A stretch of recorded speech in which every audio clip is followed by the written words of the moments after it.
What do you want for lunch? Laura and Miles G. know they're lucky. Theirs is a later-in-life love. After meeting in high school, they found each other again 13 years ago.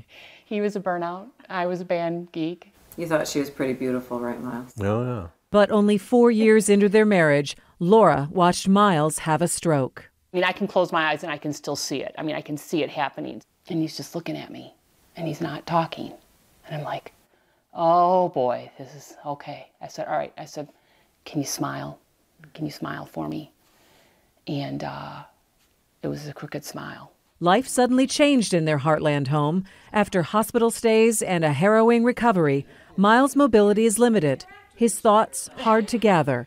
Laura went from spouse to caregiver. We figured out every day. I just wish there could be one day where we could just have a conversation where he could say exactly what he wants to say. We create a checklist for him. Laura is one of an estimated 1.3 million people here in Michigan who is a caregiver to a family member. But the common thread is caring for someone who needs you. Kimberly Bishop is the Associate State Director of the AARP here in Michigan. She says it's hard for people who care for a spouse or aging parent to even identify in that way. Whether it's a family member, a neighbor, with things like preparing meals or food or managing medication or finances.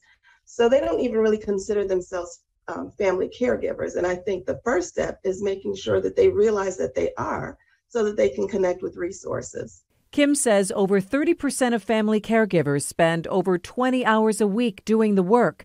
It's time-consuming and also costly.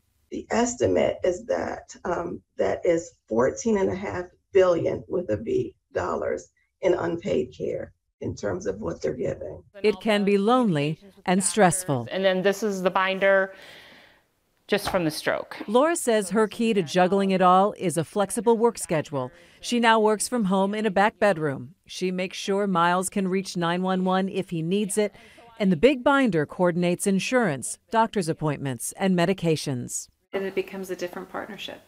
It is. It's a different, sometimes I don't want to be in charge, you know? Who's going to, sometimes I just think, well, who's going to take care of me if something happens? You know, and that's the other thing too is, my fear is if something happens to me and he's here. Miles and Laura do have a wonderful sense of humor with each other. He's still the chef of the family. Lasagnas. But it's the ultimate love story that Laura wanted to share with us, so others who are caregivers don't feel so alone. He's still my guy. I mean, he's still the guy I fell in love with, It's just sometimes it's hard to talk, but he's still the same person.